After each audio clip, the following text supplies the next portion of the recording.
A story that we have not really talked about today was some testimony down in Washington. It wasn't just Jay Powell. It was also the first day of the House impeachment inquiry. Pretty significant stuff today from top U.S. diplomat to Ukraine, Bill Taylor. For more on everything happening down there in the Capitol with respect to impeachment, let's go to Jessica Smith live in D.C.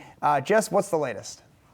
Well, that hearing lasted about 5.5 hours today, and some of the most compelling testimony came from the acting ambassador to Ukraine, Bill Taylor. He said it was his understanding that aid for Ukraine was being held up, as well as a White House meeting, until Ukraine publicly promised to investigate the Bidens and the 2016 elections. He said he found that very alarming. And then, in what was likely the biggest piece of news from this hearing, he said that his aide was with the ambassador to the EU, Gordon Sondland, when he received a call from President Trump. So Sondland and President Trump are talking, and President Trump is asking him for an update on those investigations. Sondland said that Ukraine was ready to move forward. And then here's what Taylor says happens next. Following the call with President Trump, the member of my staff asked Ambassador Sondland what President Trump thought about Ukraine.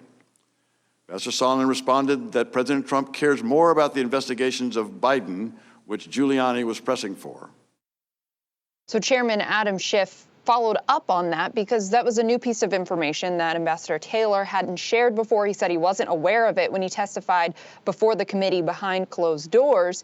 And Taylor clarified during that questioning that, yes, Sondland was saying President Trump cared more about the investigations into Biden than he did about Ukraine. Now, Republicans really fought back throughout the entire hearing, saying that most of this testimony is secondhand information. It's hearsay. But it's important to note someone like Mick Mulvaney, the White House chief of staff, could provide firsthand information, but he's defied a subpoena to come and talk before the committee. Republicans also say they want to hear from the whistleblower that started all of this. President Trump just said a few minutes ago that he wants to find out who the whistleblower is. He's told reporters that he was not watching. He said he didn't watch for a minute today because he's been busy working, but we should note he has tweeted a lot of videos from the hearing today. He is speaking to reporters now, and he again called it a sham, going on about this impeachment investigation that he says is politically motivated. We'll be sure to keep you updated if he says anything else newsworthy throughout this press conference. And I'm sure he won't miss Hannity tonight for anything. So we know he'll be all caught up after that. Jess Smith, definitely. live in D.C. with the latest.